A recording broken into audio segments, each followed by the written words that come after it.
merci beaucoup pour l'invitation. C'est un grand plaisir de parler ici. Donc, effectivement, donc, ce dont je vais parler aujourd'hui, finalement, c'est, ça a quand même d'étroits liens avec ce dont a parlé lors du dernier séminaire Vincent Laforgue. Donc, finalement, Vincent Laforgue, dans son dernier exposé, essayait de construire cette variété Z qui devait être le support singulier d'un certain noyau de la fonctorialité. Donc c'était finalement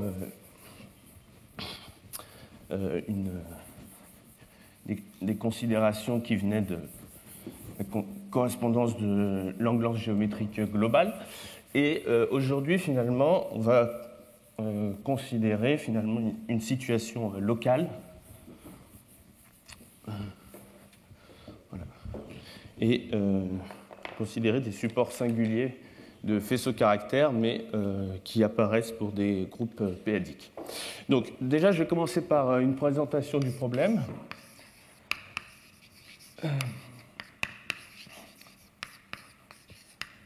Donc, je vais rappeler la situation classique des faisceaux caractères de Lustig.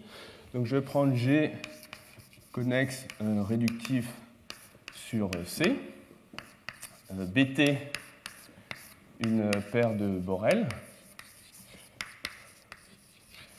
Et donc, on a la résolution de Grothendieck-Springer.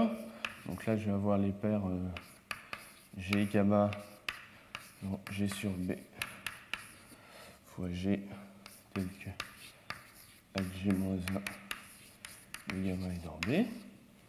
Donc là, je vais avoir ici un morphisme de projection sur la seconde coordonnée, et j'ai aussi un morphisme P qui s'en va vers le tor, donné juste par l'image de Hg-1 gamma dans T, et donc qui ne dépend pas de l'action par conjugaison de B. Et sur ce diagramme, donc ça c'est Grothendieck-Springer, et ce diagramme admet, donc on a les actions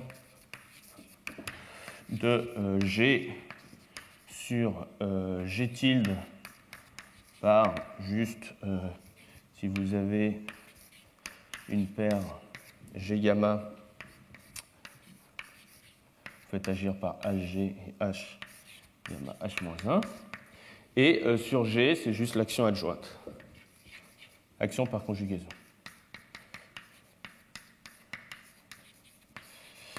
Et en particulier, ça fait que ce diagramme, quand on passe au champ quotient, on obtient en fait un diagramme de la sorte B sur B.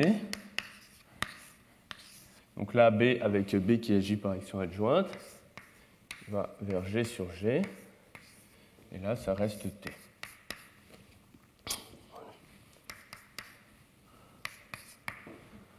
Donc voilà. Et finalement, cette flèche pi, on peut remarquer qu'elle se décompose en deux morceaux. D'abord, vous avez une immersion fermée dans le champ quotient G sur B, et ensuite vous poussez vers G sur G. Donc ça c'est. Donc voilà. Et donc Lustig, dans les années 80,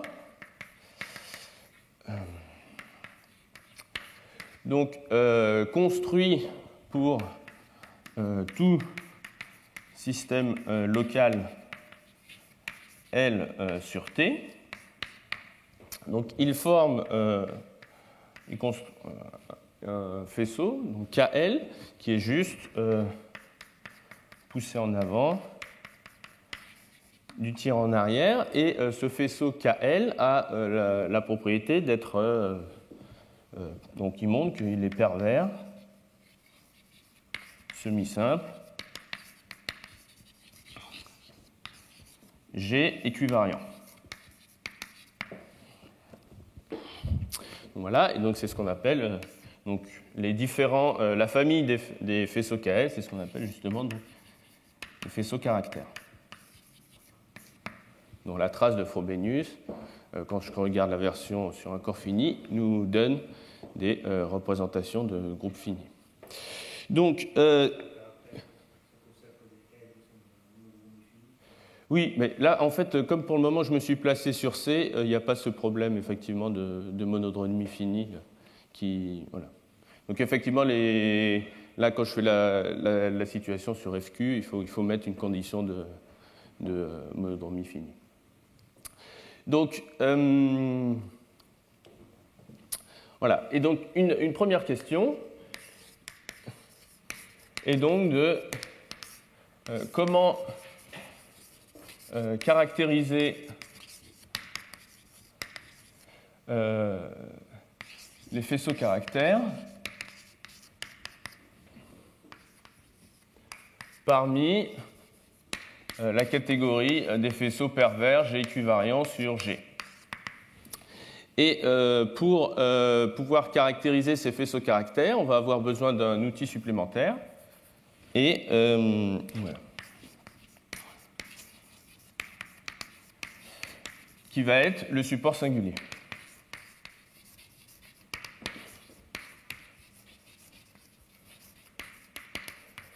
Donc, le support singulier, donc, voilà. Donc, comment il se définit? Donc, je vais prendre X, mettons juste liste de type fini sur C. Donc, pour le moment, voilà. Et je prends K, un faisceau constructible en DBC de X. Et donc, d'après Kashiwara-Shapira,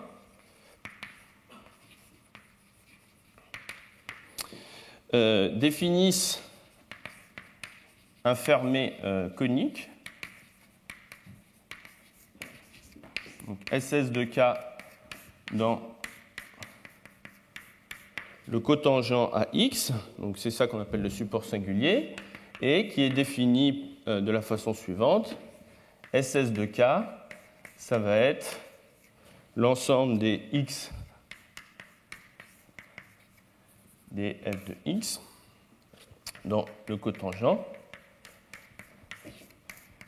tel que quand je prends les cycles évanescents et que je regarde la fibre X, ça va être 0. Et pour que ça soit infermé, je prends l'adhérence.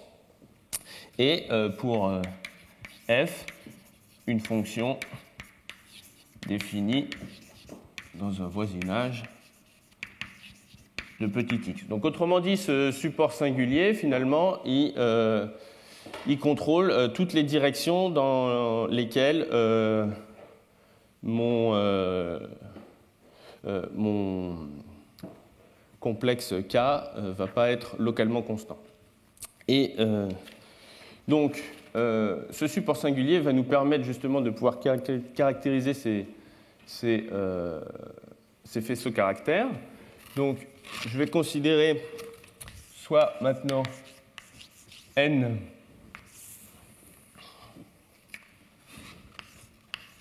le code nilpotent. Je vais fixer une forme de Killing, donc qui identifie G avec G dual, et de telle sorte que le cotangent à G va être isomorphe juste à G fois G, et on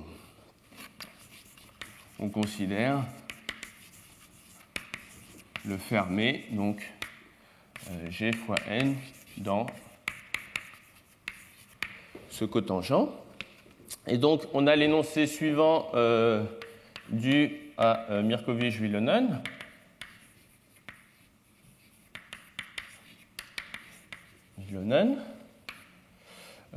Qui était conjecturé par Lomont et Lustig.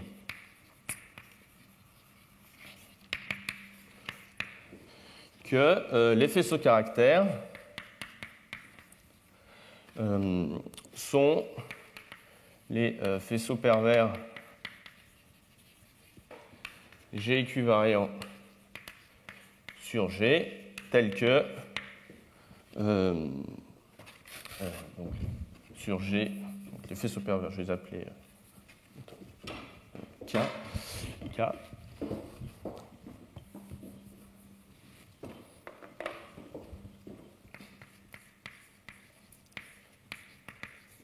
tel que le support singulier soit contenu justement dans ce cône nilpotent. Donc ça, c'est la situation encore finie. Et en fait, une remarque supplémentaire, c'est que la condition d'être G équivariant impose une contrainte supplémentaire sur le support singulier, à savoir, il faut qu'il soit dans le noyau de l'application moment.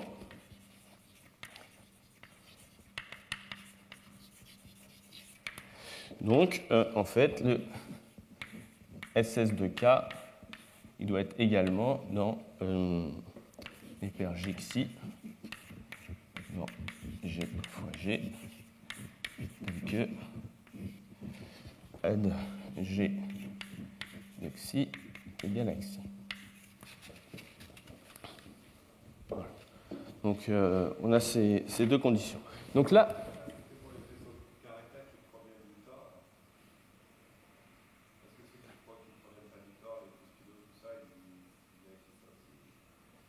d'avoir le support singulier dans.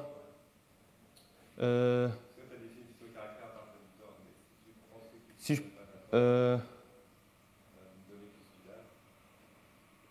Cela, est-ce que.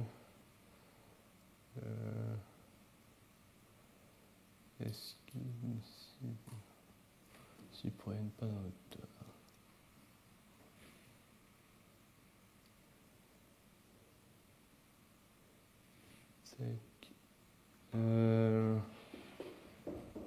Bah, non, là, je ne sais pas. Est-ce que ça. Bon, la pression. Bon, pour cette défi. Bon, en tout cas, oui, pour des choses plus générales, est-ce que c'est vrai?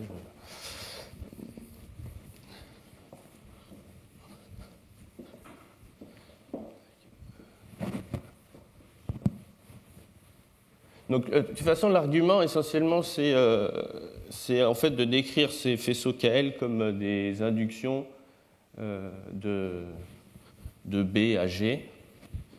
Et donc, oui, voilà. Ouais. Donc, après, si on prend un parabolique, a priori, c'est pas. Donc, ouais.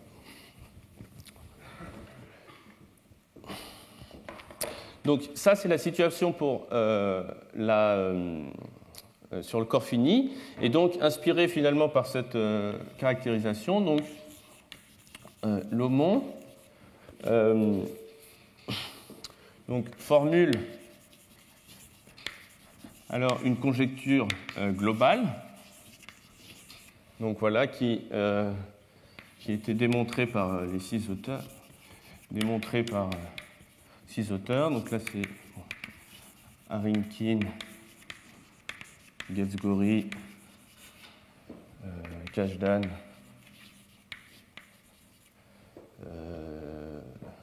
je n'oublie pas, Kajdan, oui, voilà. Raskin, Rosenblum et Warshawski. Donc, qui est la suivante, c'est que, donc c'est en tout cas c'est un sens de la caractérisation, c'est que les faisceaux pervers sur Bunge et que équivariants,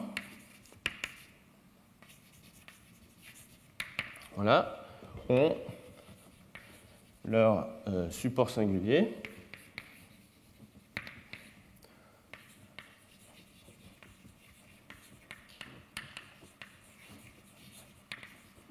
contenu dans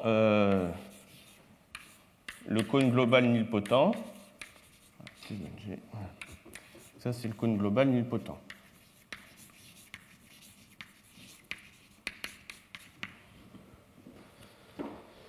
Donc, voilà. Donc, autrement dit, on peut finalement considérer le tableau suivant. Donc, en fait, on va avoir en fait la situation d'un corps fini.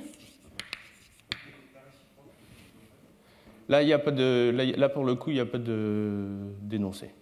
Donc voilà. Donc c'est ce que je disais, c'est seulement un sens. Voilà. Bon, ils ont. Donc, on n'a pas de. En tout cas, bon, sans doute c'est vrai, mais là, il n'y a pas de. Donc, on a la trichotomie suivante. Donc, K global. Donc là, dans le cas fini, on a donc les faisceaux caractères de Lustig. Voilà. Et donc le cas global, ça va être les faisceaux pervers. Donc les faisceaux pervers sur Bunge qui sont équivariants. Voilà. Et comme on l'a vu, ces faisceaux caractères ont un support singulier dans le cône nilpotent. Et ici, on a de la même manière le support singulier qui est dans le cône global nilpotent. Donc pour rappel, le cotangent de Bunge, c'est essentiellement l'espace total de Hitchin. Donc le cotangent de Bunge, c'est juste les paires E phi, où E c'est un G-torseur et phi une section en de E tordu par oméga. Et donc le cône nilpotent, c'est juste demander que ce champ de X soit nilpotent.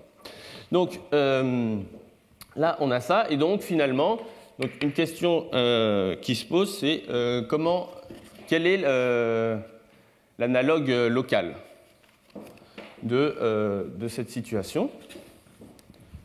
Donc déjà,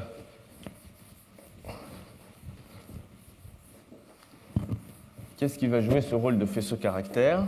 Et après, est-ce que, de la même manière, on peut avoir une caractérisation avec des supports singuliers? Et est-ce qu'on peut les calculer? Donc, je vais donc maintenant m'intéresser à la situation locale. Donc, je vais prendre voilà, soit K maintenant un corps algébriquement clos arbitraire. Et on va regarder la variante pour l'algèbre de Lie de Grothendieck-Springer. Bon, il y a un certain nombre de choses qu'on peut faire au niveau des groupes, mais bon, disons que c'est un peu plus commode pour formuler certaines choses. Donc, déjà, si Y est un K-schéma de type fini affine, donc bon, ça a déjà été mentionné dans le cours de Ngo. Donc, je peux considérer L plus de Y, donc schéma des arcs, voilà, qui représente le foncteur R associe Y de R double crochet T. Et je peux aussi considérer l'espace des lacets, donc ça qui n'a pas été considéré, espace des lacets, qui est donc un schéma 1 d'affine et qui représente R associe Y de R double parenthèse T. Donc ça c'est l'espace des lacets.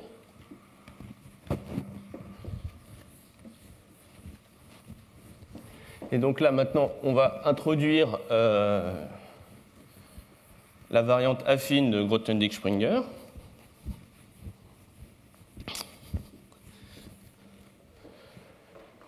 Donc, déjà, pour rappel, on a un morphisme de Chevalet.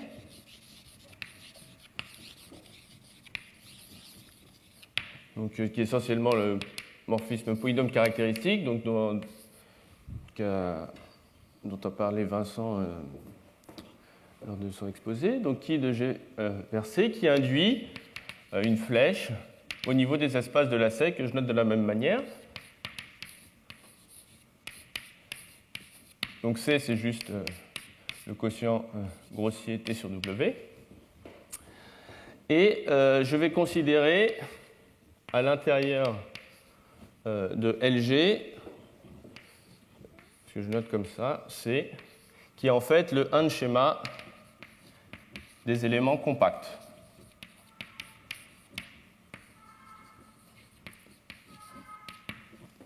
Des éléments compacts.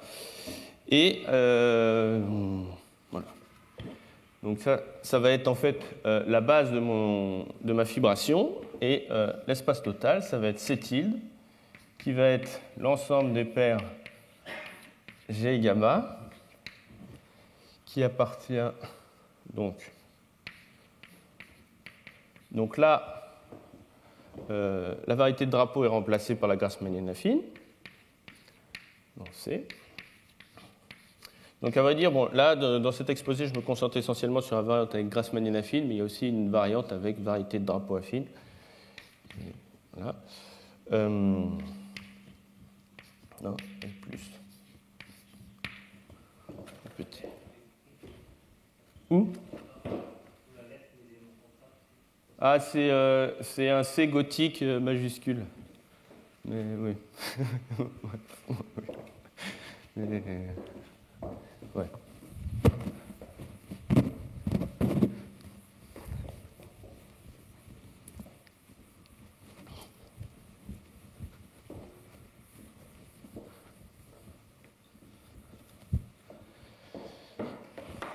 Donc voilà, et là on a donc,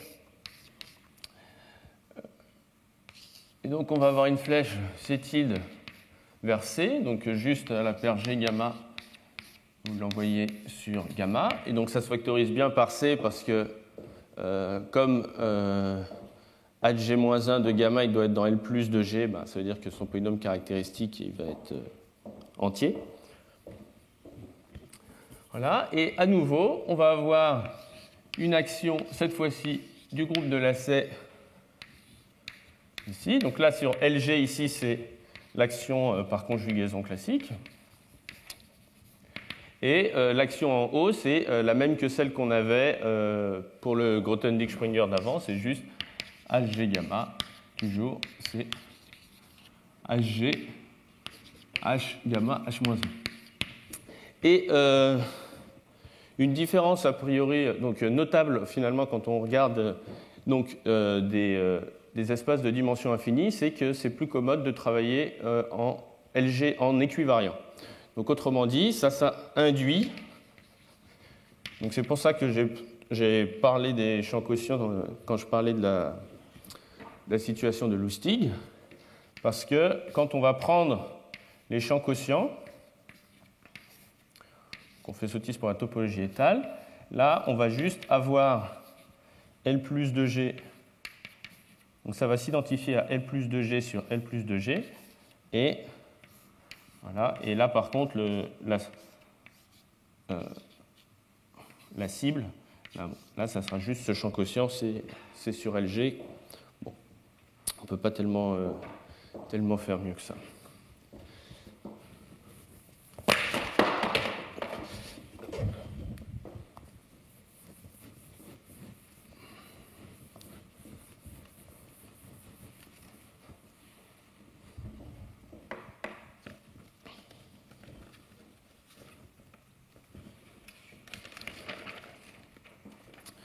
Donc voilà, et en fait, il est commode de finalement insérer cette flèche dans un carré commutatif. Voilà, où là finalement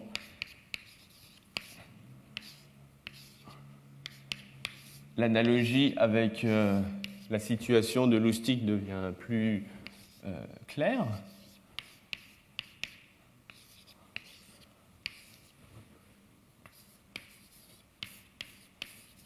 Donc, voilà. Donc là, tout à l'heure, si vous vous souvenez, justement, dans la situation de Lustig, là, on avait B sur B, d'abord qu'on plongeait via une immersion fermée dans G sur B, et ensuite on prenait la flèche de G sur B vers G sur G. Et donc là, c'est exactement le même diagramme en remplaçant B par L+, de G, et G par LG. Donc, voilà. Et alors, donc maintenant, ce qui va jouer le rôle des faisceaux caractères, donc ça a été fait dans un travail en commun avec Kashdan et Warshawski. Donc là, pour juste formuler le résultat, je ne vais pas non plus trop entrer dans les détails, mais la chose à considérer, c'est d'une part que pour tout préchamp X, donc déjà, en fait, on a une catégorie de faisceaux L-adiques, D de X, et avec un objet dualisant, complexe dualisant, oméga de X. Donc, ça oui. C'est ceux dont finalement le polynôme caractéristique est entier. Ouais. Donc, voilà. Donc voilà, donc on a une certaine catégorie de faisceaux L-adiques avec, donc ça fait partie de l'énoncé, avec des opérations cohomologiques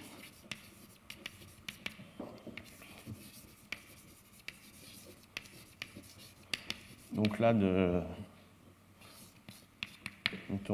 bon là, de toute façon, pour formuler l'énoncé, j'ai juste besoin de pousser en avant, faire le F exclamation en bas. Donc, je ne vais pas parler des autres opérations.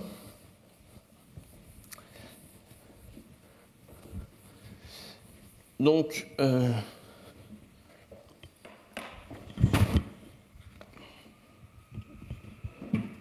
le théorème est le suivant.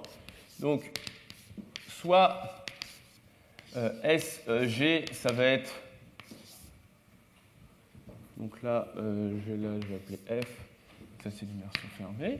Donc, ça va être juste la composée du dualisant ici sur. Voilà. Donc ça va être, par construction, ça va être dans cette catégorie. Et donc ça va être à support. Donc en fait, donc ça juste par commutativité du diagramme, donc ça c'est clair, est à support dans C sur LG. Bon, ça, c'est un extraordinaire. Et par contre, c'est que sur, j'ai appelé C point LG, voilà, donc l'ouvert des génériquement réguliers semi-simples. La catégorie D de ces points sur LG admet une T-structure.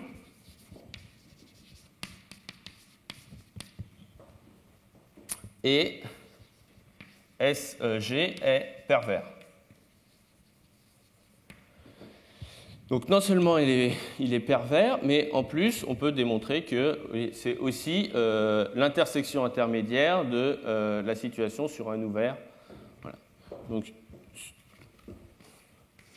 est pervers et voilà, bon, et est le prolongement intermédiaire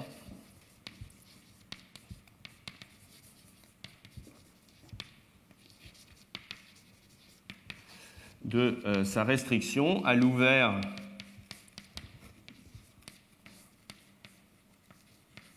voilà, que j'appelle CRS, comme ça. Donc, et l'ouvert CRS, c'est en fait les éléments gamma dans LG tels que leur polynôme caractéristique soit donc déjà entier, mais surtout à réduction régulière semi-simple modulo T.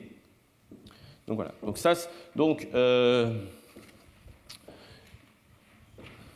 voilà. Donc là, dans l'énoncé avec Kazhdan et Warshawski, donc là, ça a été formulé pour juste le dualisant, mais en fait, on peut aussi montrer qu'on peut prendre des systèmes locaux et on a un énoncé de perversité analogue. Donc ça, cet objet S, donc bon, c'est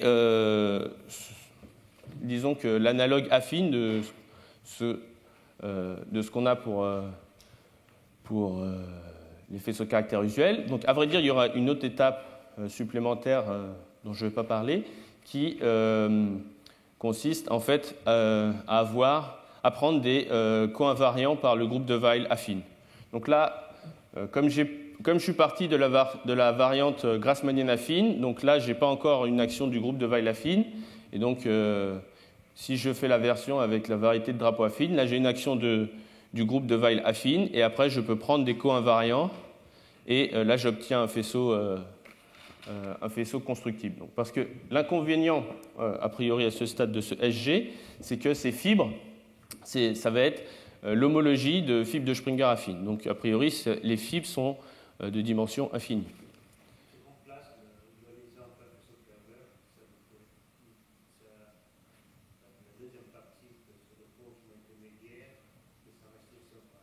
Oui.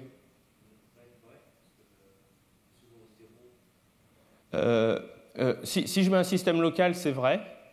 Mais si je mets un système local, ça va être vrai. Un faisceau pervers, non. Ouais. Faisceau pervers, je ne pense pas. Là, tu as fait l'analogue de l'indice à partir du temps. Tu n'as pas encore les faisceaux caractères, c'est les composants directs les facteurs directs de l'indice dans le cas des camps. Donc, alors après, le problème, c'est que, disons que dans les faisceaux caractères, il y a plusieurs il y a plusieurs façons de les caractériser. Là, soit on prend des facteurs directs. Non, mais disons que dans le cas d'un corps fini, la façon dont je les ai définis, c'est j'ai juste fait un système local sur T, j'ai pris l'induction et là j'obtenais un faisceau pervers. Ouais. Donc. C'est pas caractérisé par le support singulier, non, pour le. Oui, bon, et après, voilà, bon, oui, c'est ça, parce que, bon, le faisceau pervers, il est semi-simple, et donc après, je peux prendre aussi ces composantes irréductibles. Mais, voilà, donc, effectivement, bon, là, la différence, c'est que, là, le faisceau, il n'est pas semi-simple, parce qu'il y a cette action du groupe de Weil affine, et donc après, là, il faut prendre des co-invariants dans les représentations de dimension finie, groupe de Weil affine, et donc c'est a priori ça qu'on veut, dont on veut, qu'on peut définir comme des faisceaux caractères affines, disons. Donc, et en plus, bon, dans un certain nombre de cas, on peut même calculer la trace de Frobenius associée. Donc,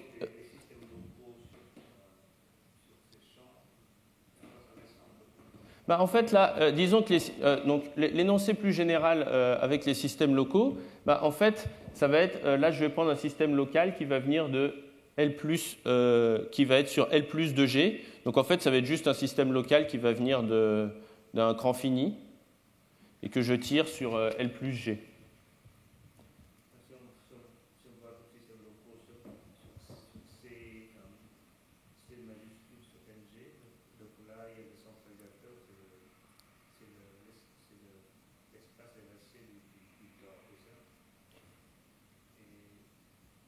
Non, mais là, en fait, même là, on peut faire des choses un peu plus générales. Là, je peux même prendre un système local ici, là, sur L plus G, et après, bon, aussi, je peux en particulier prendre ce du temps. Mais... D'accord, mais à la fin, quand tu obtiens quelque chose qui ressemble à un intermédiaire du système local sur le CRS, Mm-hmm. le CRS, c'est l'espace, mais les stabilisateurs sont des...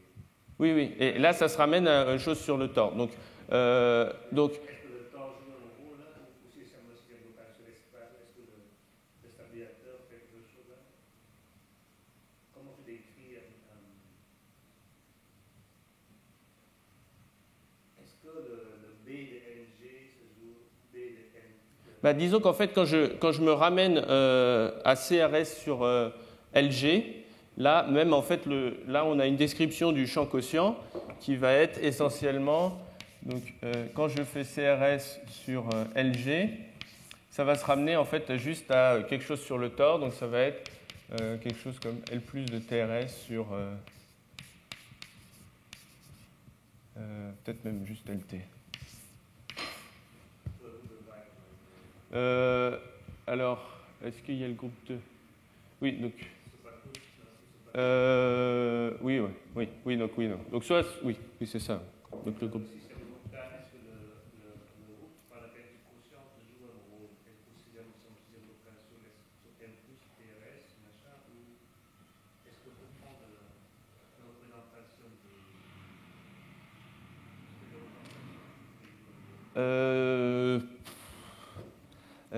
Tac.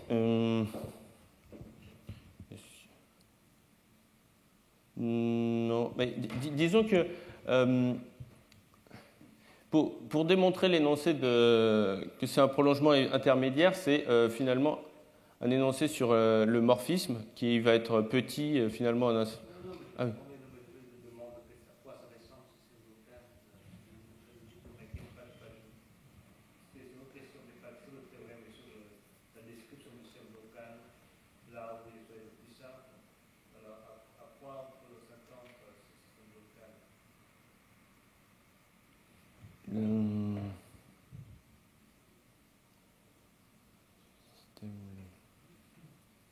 Si l'espace Ouais. R plus est juste un point, donc Ouais. le classifiant de MT, Oui. et puis ça, est-ce que tu prends que elle indique que c'est MT, est-ce que tu prends que l'auxiliaire, mais est-ce qu'il y a des subtilités à ça? Non, non, mais disons que ce LT. En fait, le système local qui va être ici, ça va être essentiellement ces endomorphismes, ça va être la représentation régulière du groupe de Weil-Affine. Donc en fait, au-dessus de ce CRS, finalement, en fait, donc là j'ai le cétide.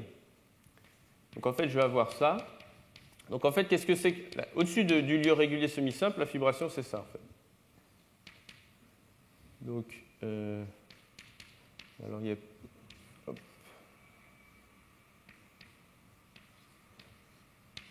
Hop. Donc, et en fait, essentiellement, modulo les réduits, en fait, ça c'est, ça va être étal de groupe W tilde. Donc voilà. Donc, la situation c'est ça. Donc c'est en gros, ouais. Okay.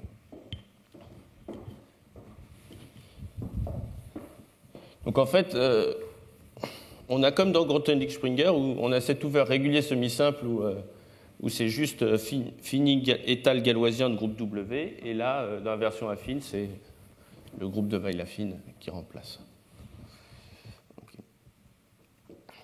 Okay. Donc, en tout cas, donc, on a donc ce faisceau, mettons, de Grothendieck-Springer affine, et donc une question naturelle à se poser, c'est donc de décrire, mettons, son support singulier. Et déjà, est-ce qu'on peut donner un sens au support singulier d'un tel objet, et est-ce qu'on peut le calculer pour finalement avoir une caractérisation locale. Donc ça, c'est une première motivation. Et donc la deuxième motivation, c'est relier à la locale constance des fibres de Springer. Affine, c'est que le support singulier est aussi un outil pour détecter les stratifications le long desquelles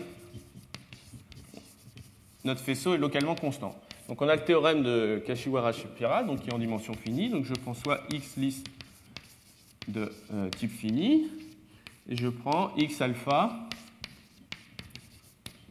une stratification de Whitney.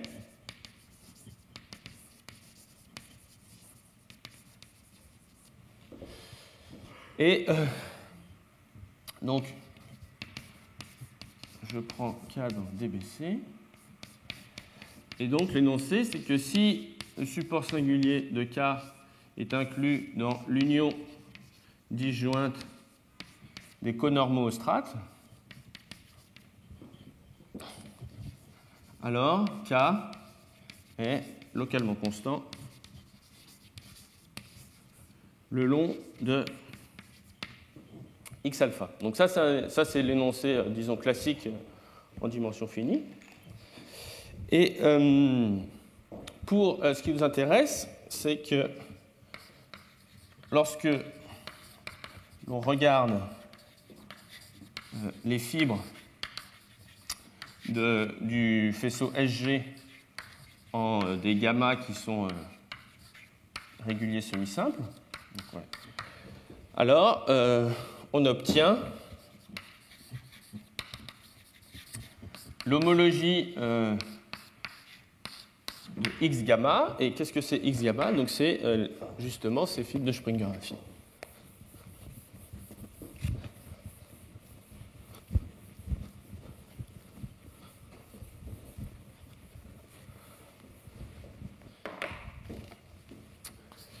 Où X gamma, c'est les G dans LG sur le plus G, et que LG-1 de gamma.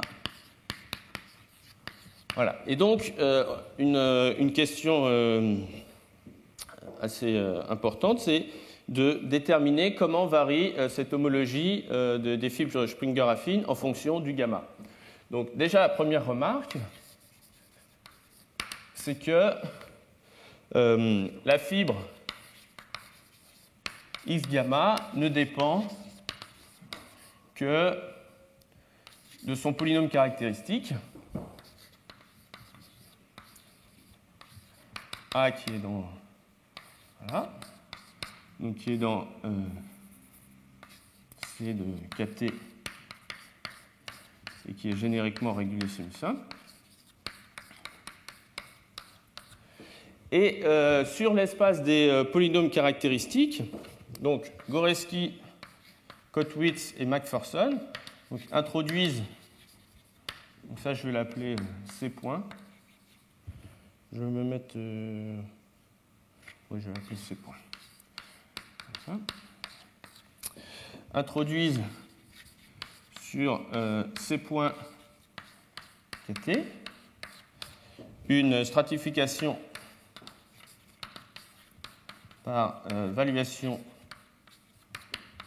radicielle, donc que je note CWR, et donc je ne vais pas donner la définition générale, je vais juste expliquer qu'est-ce que c'est que cette stratification dans le cas de SLN. Donc là, c'est quelque chose de très concret.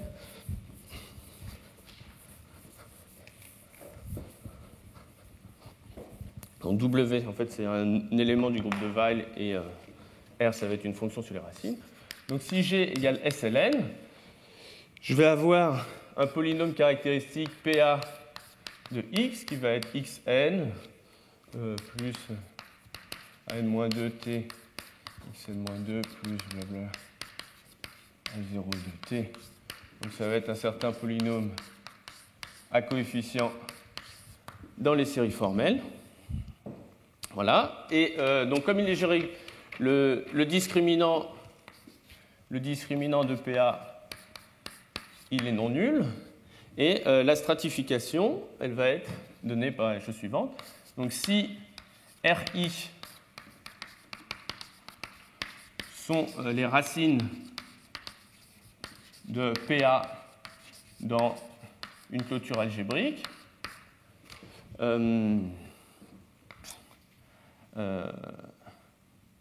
La strate CWR, c'est le lieu où l'on fixe l'évaluation de RI moins RJ pour I différent J et le nombre de facteurs irréductibles de PA. Voilà. Et donc la conjecture en question de Goreski, Kottwitz et McPherson, c'est que l'homologie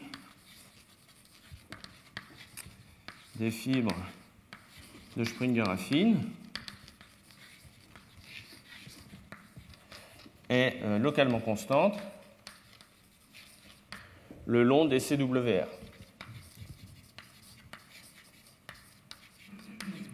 Donc, cette conjecture essentiellement, donc la conjecture locale, elle est connue seulement pour un certain type de strates, donc par GKM et Youn, Oblomkov.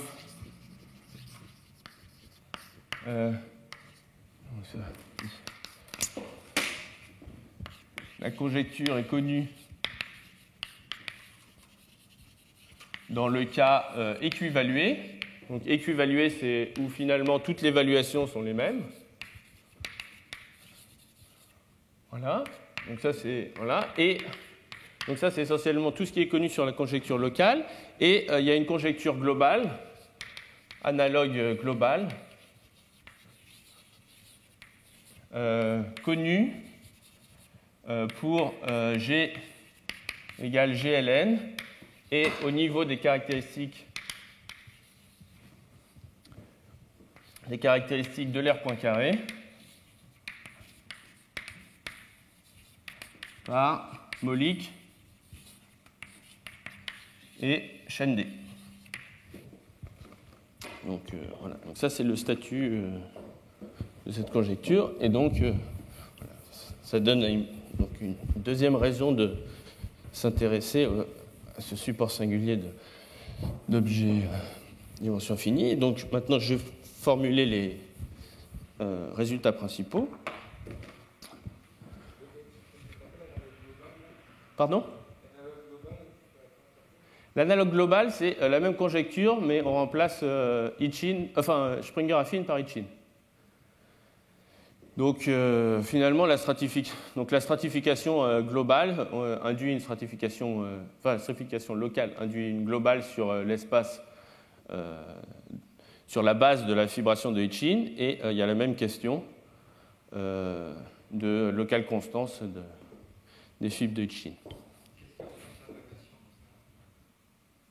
Il n'y a rien qui remplace l'évaluation. C'est juste la stratification. Je vais avoir un polynôme caractéristique global, et ce polynôme caractéristique, je suis toujours sur l'ouvert des génériquement réguliers semi-simples. Donc il va avoir du discriminant qu'un nombre fini de points, et en chacun de ces points, je fixe toutes ces données.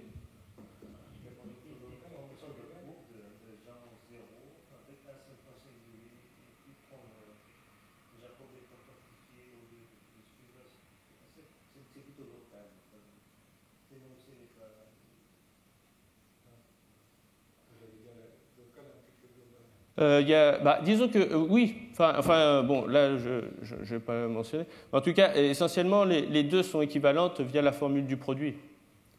Donc, parce qu'en fait, si je suis sur une strate WR, en fait, la fibration de Hitchin, elle va avoir une décomposition purement locale.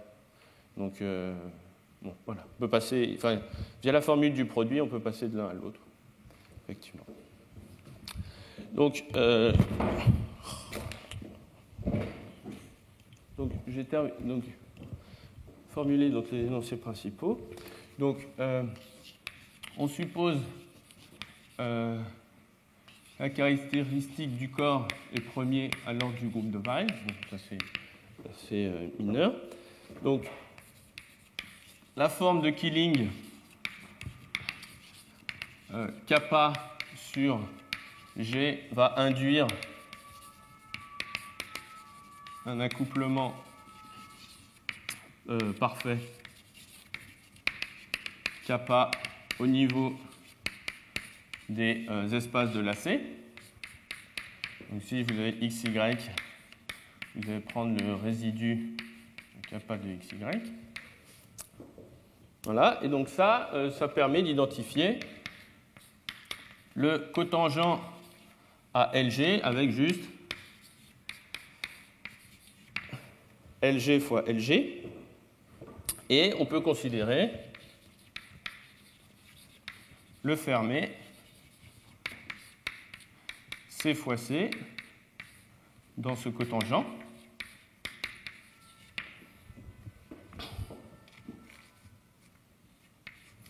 Voilà. Et donc, le théorème, c'est, on a l'inclusion. Donc, évidemment, dans la formulation de ce théorème, c'est pas seulement l'inclusion, c'est même faire en sorte que les termes soient bien définis. Donc, après, je dirai peut-être quelques mots à la fin, donc, que je vais formuler comme ça. Donc, le support singulier de SSG, qui va être en fait. Donc, ce qui va jouer le rôle du cône nilpotent, ça va être ce un schéma des éléments compacts, C fois C. Et ensuite, de la même manière que le fait d'être G équivariant, ça a force d'être dans le noyau de l'application moment, on va avoir de la même manière fois G xi dans LG carré, tel que G xi égale 0. Voilà. Donc ça, on divise sur LG. Donc voilà, et donc là, je le mets entre guillemets. Alors, pourquoi je le mets entre guillemets? Parce qu'en fait, dans la situation de dimension infinie que l'on considère, on n'a pas besoin nécessairement. Donc en fait, dans la théorie du support singulier, il y a même. Donc le support singulier est en quelque sorte le fermé minimal, pour lequel. Enfin, c'est le fermé minimal qui contrôle les directions dans lesquelles je ne suis pas localement constant. Donc en dimension infinie, on ne montre pas nécessairement qu'il y a un fermé minimal, mais on travaille avec des microsupports. Et dans cet énoncé d'inclusion, donc l'énoncé rigoureux, c'est dire que finalement ce fermé est un microsupport pour le faisceau de Grothendieck-Springer.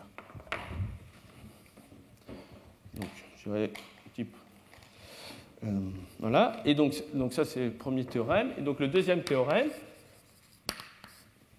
c'est que si SG point est la restriction à l'ouvert des génériquement réguliers semi-simples,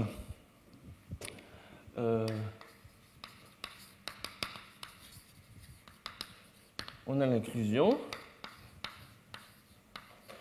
que ce support singulier, il va être inclus dans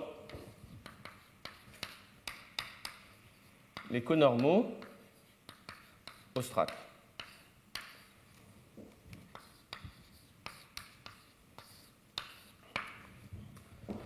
Donc, autrement dit, donc ça c'est un résultat finalement dans la direction pour démontrer la locale constance, mais pour donc il y a deux choses ensuite à déterminer pour pouvoir finalement en déduire la locale constance de l'homologie. C'est avoir ce théorème de Kashiwara-Shapira qui nous dit que cette inclusion implique la locale constance. Mais il y a deux difficultés. Donc, en dimension infinie, donc les deux difficultés pour en déduire la locale constance. sont d'une part déterminés. Donc ce que j'ai appelé GWR, c'est juste l'image inverse de GWR, c'est juste l'image inverse de la stratification au niveau des polynômes caractéristiques. Déterminer si la stratification en un sens par les CWR est de Whitney. Donc voilà, donc ça c'est une hypothèse vraiment centrale dans l'énoncé de Kashiwara-Shapira. Donc faire en sorte que cette stratification soit de Whitney et donc et après évidemment obtenir Kashiwara-Shapira en dimension infinie. Bon. Donc voilà, donc ça c'est.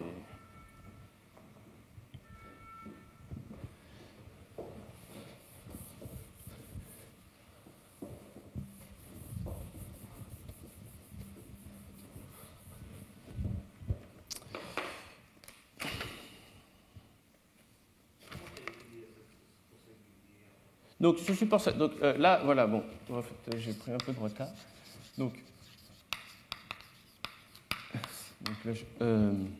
comment on définit ce support singulier? Alors, déjà, dans un premier temps, il faut, donc déjà, en dimension finie, en fait, donc, la théorie de Kashiwara-Shapira marche sur C.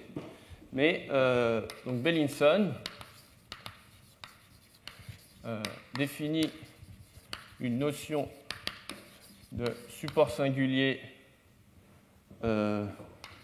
pour tout faisceau L-adique pour X lisse sur K. Et donc, comment Bellinson construit cette notion de support singulier? Donc,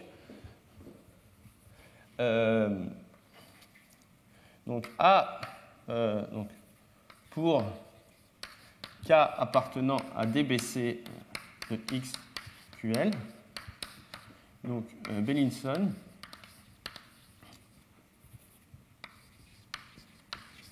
définit un ensemble C de K de microsupports. Donc, qu'est-ce que c'est que cet ensemble de microsupports? Ça va être défini en termes de paire test.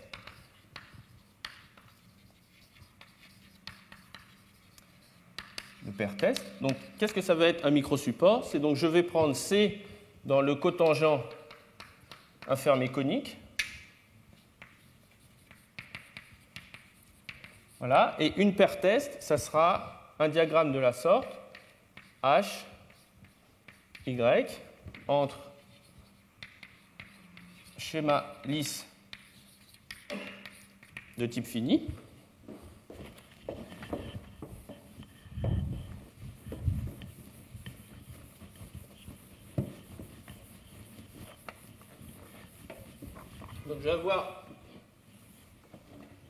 donc je vais avoir ces paires C et X et je vais dire que donc, on suppose que H est C transverse. Donc là, je vais pas.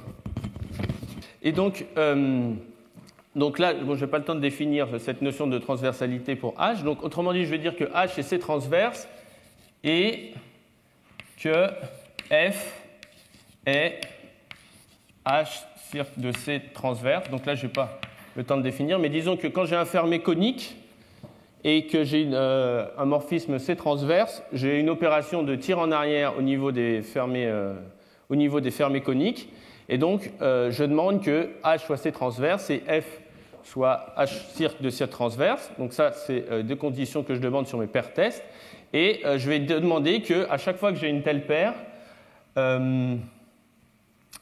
donc voilà, donc K, on va dire que K est C microsupporté si pour toute paire HF C transverse, on a que le tir en arrière H étoile de K, c'est F acyclique. Donc finalement, donc dans la situation de Kashiwara-Shapira, en fait, on considérait des paires beaucoup plus restrictives où en fait on demandait juste que U ça soit un ouvert de X et Y ici c'était une fonction. Et donc dans la définition de Bellinson, tautologiquement dans sa définition, il prend toutes ces paires transverses. Et donc ça va être la notion de ce que c'est qu'un microsupport. Et donc les propriétés qu'on a immédiatement, qui sont assez simples à démontrer en fait, sur cet ensemble des microsupports, c'est que A, donc ça c'est Bellinson, hein, c'est que A, si H de U dans X est C transverse et je prends donc C un microsupport, alors on va avoir que l'image inverse de ce C est un microsupport pour le tir en arrière. Petit b, si je fais maintenant une application, si j'ai un morphisme propre,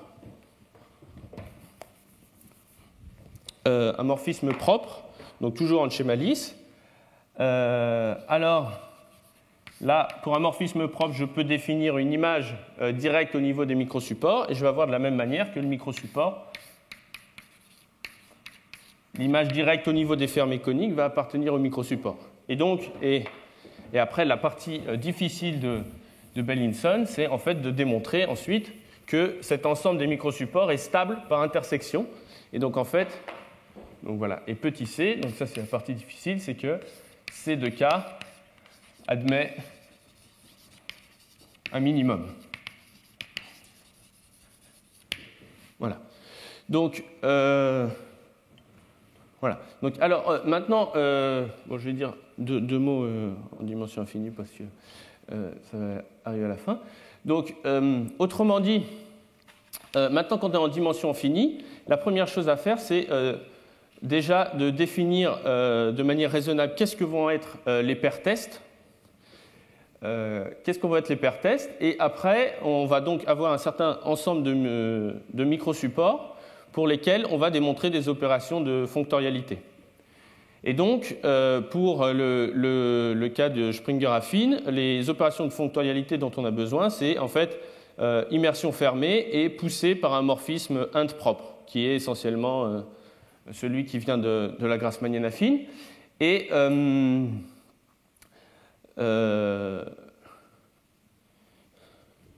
donc, autrement dit, et en fait, pour que l'énoncé dont j'ai parlé avant ait un sens, il faut démontrer ensuite que cet ensemble des microsupports est non vide. Donc là, quand on regarde la façon dont est construit le complexe de Grothendieck-Springer, on part d'abord de quelque chose qui est essentiellement un schéma, un proschéma divisé par un proschéma. Donc ça, sur de tels objets, on a une notion de essentiellement comme de Bellinson de support singulier, parce que c'est essentiellement une limite projective de schéma lisse. Donc là, sur cet objet, on a juste le dualisant, donc là, son support singulier, c'est juste la section nulle. Et après, il faut contrôler à chaque étape quel type de... Contrôler à chaque étape, donc par l'immersion fermée et ensuite le pousser en avant, le calcul du support singulier. Mais comme on a des opérations de fonctorialité, on sait qu'à chaque fois, à la fin, le fermé qu'on obtient, ça sera un microsupport. Bon, et après, mais il n'y a pas nécessairement besoin de travailler, d'avoir un minimum pour faire ce genre de calcul. Voilà. Bon, je crois que je vais m'arrêter ici.